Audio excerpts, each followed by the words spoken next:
ክቡራትና ክቡራን ተመልካቾቻችን ጤና ይስጥልኝ። አቶ ተስፋዬ ጤና ይስጥልኝ። ሰላም ነው ወይ? ሰላም ነው። እንዴት ነህ? ክቡር አምባሳደር እንዴት አሳለፉት ይሄንን የጦርነት ወቅት? ያው እንደ ማንኛውም ነው ያሳለፍነው። የጠበቅነው አልነበረም። አዎ እናንተም አልጠበቃችሁም፣ ማንም አልጠበቀም። አዎ ትክክል ነው። እሺ ትክክል ነው። እንደዚህ አካልክ መዋሸት ሊሆን ይችላል። በከፍተኛ ሚስጥር ተይዞ ይካሄድ የነበረ ስለሆነ ለማንም ከሚመለከታቸው የመጨረሻ ሰዎች በስተቀር ማንም ሰው አያውቅም ነበር። ትክክል እና ሁላችንም እንደዛ ነው። በዲፕሎማቲክ ሰርክሉም እንደዛ ነው የነበረው እና አልጠበቅነውም። ነገር ግን እዚህ ሀገር ያው ዝግጁነት አለ። ህንፃዎቹ ሲገነቡ የቦምብ ጥቃት መከላከል የሚያስችሉ ሩሞች፣ ሸልተሮች ጭምር ተደርጎ ነው የሚገነባው። በዛ የተነሳ ብዙ ህይወት ለአደጋ አልተጋለጠም ማለት ነው። እና እኔም የምኖርበት መኖሪያ ቤት የራሱን የቻለ የቦምብ ሸልተር አለው። ስለዚህ አስቀድሞ ደግሞ መልእክት ይመጣል በሞባይላችን ላይ አለርት ይመጣል። ከዚያም በኋላ እንደማንኛውም ሳይረን ደግሞ እናዳምጣለን። ያ በመሆኑ የተነሳ የከፋ ችግር አላጋጠመም። በምኖርበትም አካባቢ በተመሳሳይ ምንም የተፈጸመ ያጋጠመ ችግር አልነበረም። በኤምባሲው ጽህፈት ቤት አካባቢ አስፈላጊው ነገር የተሟላ ነበር። በጽህፈት ቤታቸው አካባቢ አዎ ያን ያህል አይደለም። የጽህፈት ቤቱ ስቴሩ ወይም ደረጃው አካባቢ ነው እንትን በሉ የሚለው። ነገር ግን ከሆም ፍሮንት ኮማንድ እና ከውጭ ጉዳይ ሚኒስቴር ወደ ስራ አካባቢ መሄዱ ትንሽ ሪስክ አለው እና በመኖር አካባቢ ሆኖ የሚሰራ ስራ ካለም እንደዛ ብታከናውን ይሻላል የሚል መልእክት ነው ደረሰን። በነገራችን ላይ ቶሎ ቶሎ ከውጭ ጉዳይም ቢሆን መልእክቶች ይደርሱን ነበር። በጣም ፈጣን የሆነ መልእክት። ይሄን ነው ለመጠየቅ ክቡር አምባሳደር ለመጠየቅ የምፈልገው። የውጭ ጉዳይ ሚኒስትር ጊዶን ሳርም በግልም እንዲሁም ያው አለፈው በያዝነው ሳምንት መጀመሪያ ላይ በቃለ መጠይቅ ማነጋገር ነበር። በተቻለ መጠን ለውጭ ኤምባሲዎች አስፈላጊውን ማብራሪያ ሰጠናል ነው የሚሉት። ትክክል ናቸው። በደንብ ሰጥተዋል። በደንብ አሲስት አድርገዋል። የፕሮቶኮል ዲፓርትመንት እና አምባሳደር ጊል ኤዝቄል፣ የኮንስላ ዲፓርትመንት በጣም ነው። በአጠቃላይ ውጭ ጉዳይ ስራውን በሚገባ ተወጥቷል። የዲፕሎማቶችን፣ የዓለም አቀፍ ድርጅት ተወካዮችን፣ ኤምባሲዎችን፣ ባልደረቦችን፣ ቤተሰቦቻቸው ለአደጋ ተጋላጭ እንዳይሆኑ ማድረግ ያለባቸውን ሁሉ አድርገዋል እና ተመስግነዋል። በጣም ትክክለኛና ፕሮፌሽናል የሆነ ስራ ነው የሰሩት። መውጣት ለሚፈልጉ በጆርዳን በኩል እንዴት መውጣት እንደሚችሉ፣ በየትኛው ሰዓት መውጣት እንደሚችሉ፣ በቃ ሴፍ ሆኖ መውጣት የሚችሉበትን ሁኔታ ተገቢ የሆነ የምክር አገልግሎት እና መረጃ ነው የሰጡት። እኛንም ደግሞ አለርቱን ተሎ ይልካሉ። ወደ ሴፍ ሩሙ አካባቢ ቅርበት ላይ ሆኑ ይላሉ። እንደገና ደግሞ አንዳንዴ እዚያው ቆዩ፣ ገና ነገርየው ከሴፍ ሩሙ መውጣት አያስፈልግም፣ ተጨማሪ የሚሳይል ተኩስም ይኖራል በሚል ያደርጋሉ። ሁላችንም እርካታችንን ለሰጡት በጣም ፕሮፌሽናል የሆነ አገልግሎት በደንብ ነው ያመሰገንነው። አሁንም እናመሰግናቸዋለን። ስለዚህ ኃላፊነታቸውን፣ ተልዕኳቸውን በጥሩ ሁኔታ ተወጥተዋል። ጥሩ ስራ ነው የሰሩት። ክቡር አምባሳደር ጦርነቱ በማስመልከት በኢትዮጵያ ስላለው ተጨባጭ ሁኔታ እርሶም ተከታትለውት ሊሆን ይችላል። ዶክተር አብርሃም ንጉሴን በሰፊው አነጋግረን ነበር። በጦርነቱ ወቅትም በእስራኤልና በኢትዮጵያ መካከል ስላለው ግንኙነት የሶስት አስተያየት። ያ ግንኙነታችን መልካም ሆኖ ነው የቆየው። ግንኙነቱን የማጠናከር ስራ ስንሰራ ነው የከረምነው እና ውጤታማም ነን ብለን ማለት እንችላለን። በከፍተኛ ደረጃ የጉብኝት ልውውጥ ተካሂዷል። የኢትዮጵያ የውጭ ጉዳይ ሚኒስትር መጣው ጉብኝት አድርገዋል። ከዛ በኋላ ደግሞ የእስራኤል ውጭ ጉዳይ ሚኒስትር በኢትዮጵያ ጉብኝት አድርገው የተመለሱት። የእስራኤሉ የውጭ ጉዳይ ሚኒስትር ወደ ኢትዮጵያ ሲሄዱ ብቻቸውን አይደለም የሚሄዱት፣ በርከት ያለ የቢዝነስ ዴሊጌሽንም አብረው ይዘው ነው የሄዱት እና ኢትዮጵያ ውስጥ የኢትዮ እስራኤል የቢዝነስ ፎረም የሚባል ተካሂዷል በጥሩ ሁኔታ። ስለዚህ በኢኮኖሚው መስክ ያለን ግንኙነት ማጠናከር የሚያስችለን ግንኙነት ተፈጥሮ ያው ቢቱቢ የሚባል የቢዝነስ ሰዎች ከቢዝነስ ሰዎች ጋር ምክክር፣ ውይይት፣ የመረጃ ልውውጥ ሁሉ አድርገው ነው እንትን ያሉት የተመለሱት። ይሄንን ይዘን ደግሞ እናስቀጥላለን። ጥሩ ነው ማለት ይቻላል። ከዛ ባሻገር የመከላከያ ባልደረቦችም ወደ ኢትዮጵያ ሄደው ከአቻዎቻቸው ጋር በተመሳሳይ ሁኔታ በመከላከያው መስክ ሊኖረን ስለሚገባው ግንኙነት ውይይት፣ ምክክር አድርገው የመግባቢያ ሰነድ ሁሉ ተፈራርመው ነው የመጡት። ይህ ነገር በዜና ማሰራጫዎች አላየንም፣ ግን ሰምተናል። ጥሩ ግንኙነት ነው ያለው ማለት ነው በመከላከያ መስክ። አዎ፣ በሚዲያ ሽፋን ብዙ እንዲኖሩ ያልፈለግ ነው ያው ገብቶኛል። አንደኛውም በዚህም በዚያም እንትኑን ማጫጫሃም ስላልፈለግን ነው። ከዛ ባሻገር ግን ያው ተከታታይ ግንኙነቶች አሉ፣ አሁንም በቅርቡም ይካሄዳል። በመከላከያው መስክም ቢሆን ጥሩ ግንኙነት ነው ያለው ማለት ነው። በእንዲህ አይነት ሁኔታ መንግስት ለመንግስት፣ ህዝብ ለህዝብ ያለው ግንኙነት በሁለቱ ሀገሮች መካከል በጣም ጥሩ ነው። ብዙ ትብብሮች ናቸው ያሉት በተለያዩ መስኮች፣ በዲፕሎማሲው፣ በኢኮኖሚ፣ በፖለቲካው እና በወታደራዊ መስኩ።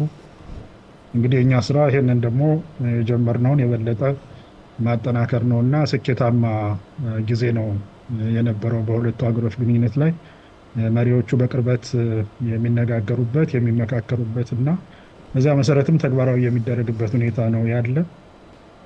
ይህን ፋሲሊቴት እያደረግን ነው እኔና አምባሳደር ዶክተር አብርሃም ንጉሴ በመሆን ማለት ነው። ቲሞቻችንን ይዘን ይህንን ነው የምንሰራው።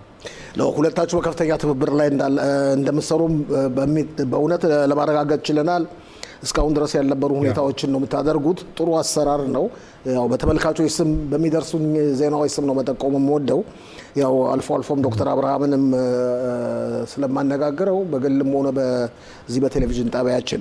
ክቡር አምባሳደር፣ በአሁኑ ወቅት በኢትዮጵያና በእስራኤል መካከል ያለው ግንኙነት እንዴት ያውታል? በአሁኑ ወቅት ከጦርነቱ በኋላ ምንም እንኳን ጦርነቱ ተኩስ አቁም ስምምነት የተደረገው ከአንድ ሳምንት በፊት ቢሆንም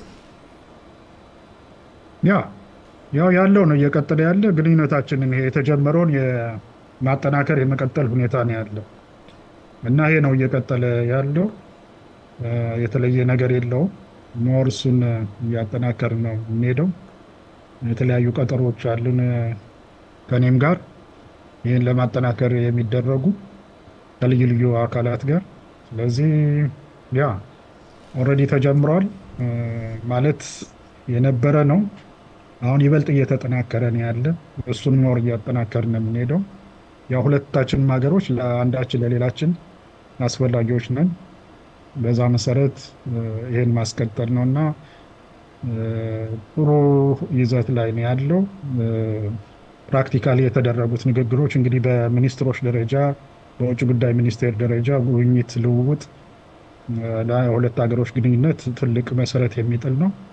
ከዛ ባሻገር መሪዎችም ቢሆን በስልክም በመሳሰሉትም የሚወያዩበት ሁኔታ ስላለ ይህም ቢሆን ግንኙነትን የበለጠ የሚያጠናክር ነው።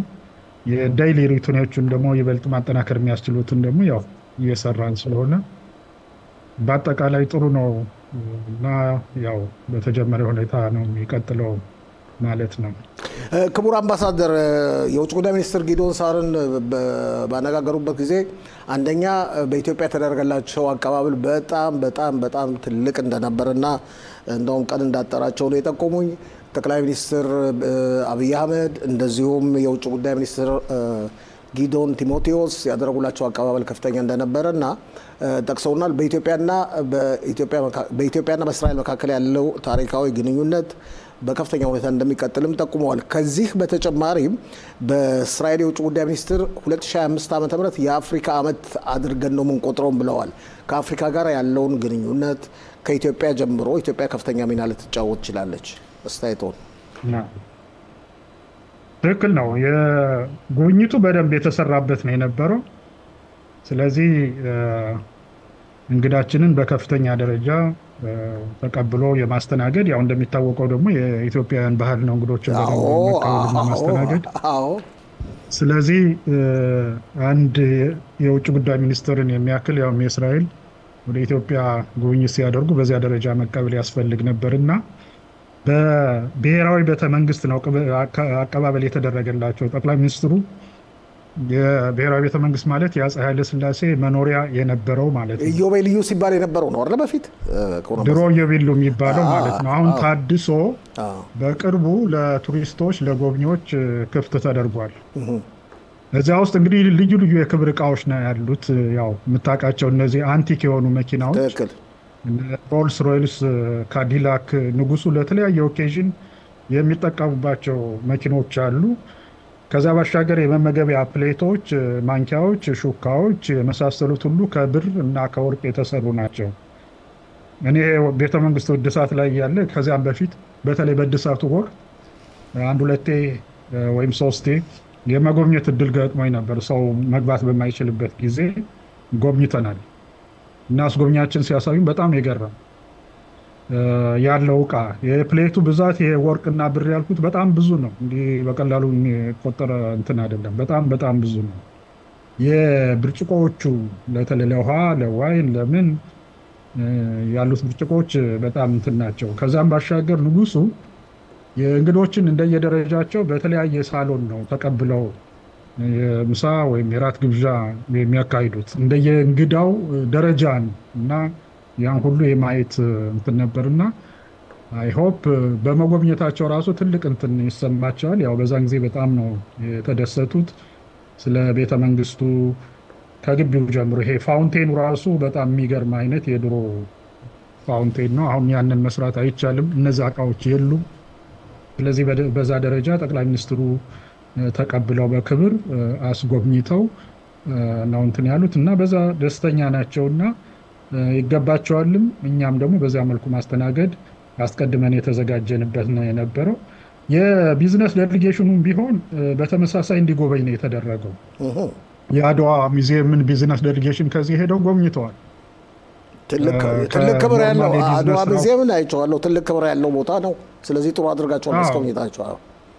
የቢዝነስ ዴሊጌሽኑ ደግሞ ያን እንዲጎበኝ ነው የተደረገ። ሲምፕሊ በቃ ዲስከሽን ላይ ብቻ ስለ ቢዝነስ ብቻ ስለ መደበኛ ስራ ማውራት ብቻ ሳይሆን ከመጡ ዘንድ እነዚህን ታሪካዊ ቦታዎችም እንዲያዩ ተብሎ ጉብኝት እንዲያካሂዱ ይሄ ፋብሪካዎችን፣ እርሻዎችን፣ ምናምኖችን የልማት ቦታዎችን ከመጎብኘት ባሻገር ሙዚየሙንም እንዲጎበኙ ተደርገው እነሱም ራሱ በዛ ተደንቀው ነው የቢዝነስ ሰዎችም ኢትዮጵያ ይሄ ሁሉ ነገር አላት። አንዳንዶች ከጠበቁት በላይ ነው። አንዳንድ ጊዜ ምንድነው ኢትዮጵያ አፍሪካ ብሎ ዝቅ አድርጎ ወይም እንዲያው ግን በሆቴል በል ራት ግብዣ የተጋበዙት የቢዝነስ ዴሊጌሽኑ የንግድ ባንክ ትልቁ ህንፃ አሁን በቅርቡ 47ኛ ፎቅ ላይ ነው አዲስ የሰራው ህንፃ አዲስ የተሰራው 47ኛ ፎቅ እና እዛ ላይ ሆነህ ማታ ነበረ አዲስ አበባን እንዲህ በቃ 360 በደንብ ይታይ ነበርና በጣም ነው ኢምፕረስድ የሆኑት። እንደ አዲስ አበባን በዛ የእድገት ደረጃ ኤክስፔክት አላደረጉም። ትክክል። የፋይቭ ስታር ሆቴሉ ቁጥር በጣም ብዙ ነው። አሁን ድሮ ሸራተን ወይም ሂልተን ብቻ ነበር። አሁን ቆጥረህ ማጨርሰው ነው ያለው። ትክክል ነው። እና ያንን ሲያዩ ሁሉ እኛም እንደ ኢትዮጵያዊ በደም ኩራት ነው የተሰማን። እንግዶችን በቃ ፈለግነው ቦታ ላይ አንዱ ጋር ምሳ፣ አንዱ ጋር ስብሰባ፣ አንዱ ጋር አራት እንዳልኩት ሲሆን በቃ ዋው እንዲሉ ነው የተደረገና የስብሰባ ቦታ የነበረው ሀያት ሬጀንሲ ነው። እዚህ መስቀል አደባባይ ላይ ያለ ሆቴል ነው። ከኢትዮጵያን ኤምባሲ ጋር ከእስራኤል ኤምባሲ ጋር ብዙ ይሰራሉ ብዙ ጊዜ ጥሩ ቦታ ነው። እራት ደግሞ ከስብሰባ ዋዜማ ቅድም ያልኩት ቦታ ላይ ነው የተካሄደው።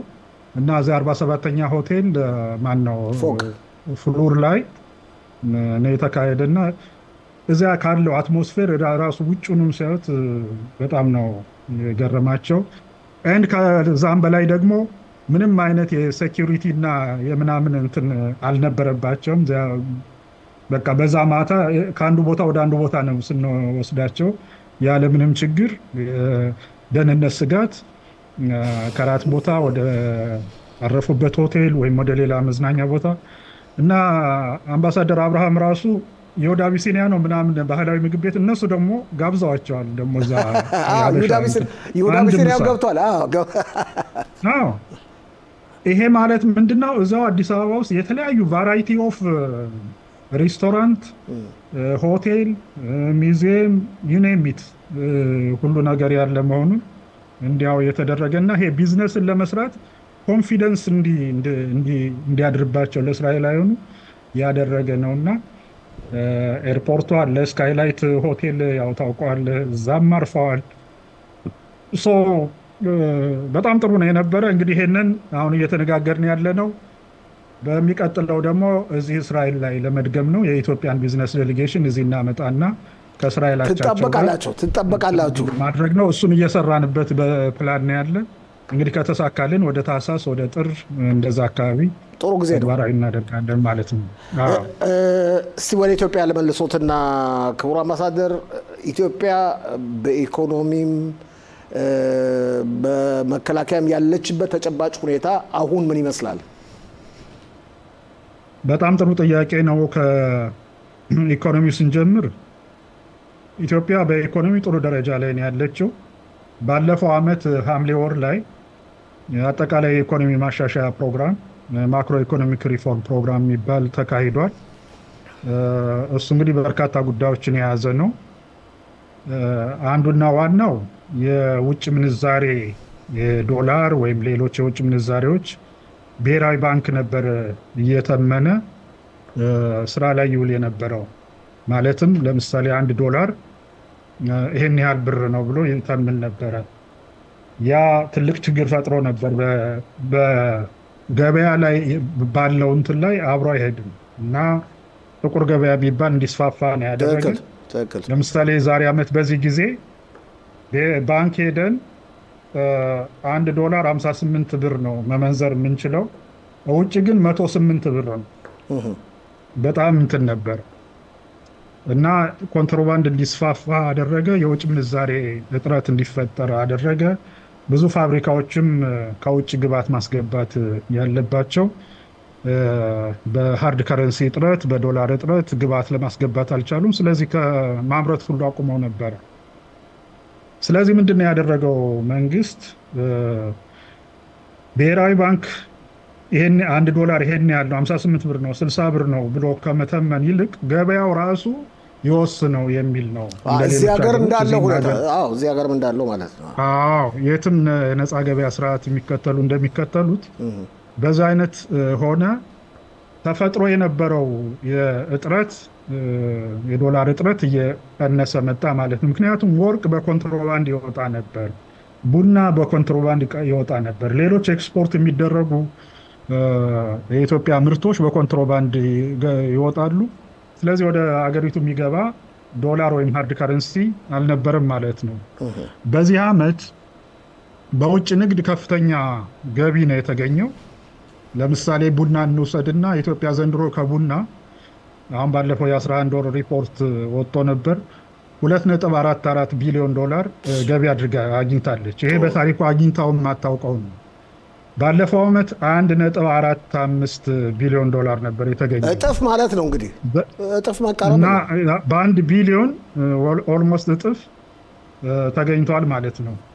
ለማግኘት ታቅዶ የነበረው የዛሬ ዓመት 2 ቢሊዮን ነው። ከታቀደው $444 ሚሊዮን ጭማሪ ታይቷል ማለት ነው። ይሄ እንግዲህ ትልቅ እንትን ነው። በመጠን 409,000 ቶን ቡና ኢትዮጵያ በዚህ ዓመት ኤክስፖርት አድርጋለች። ቅድም ያልኩትን $2.44 ቢሊዮን የአሜሪካ ዶላር ገቢ አግኝታለች። ሁለተኛ ወርቅ ነው ከፍተኛ ገቢ የተገኘበት 3.7 ቢሊዮን እስከ ባለፈው ተገኝቷል። በ10 ወር ውስጥ ማለት ነው።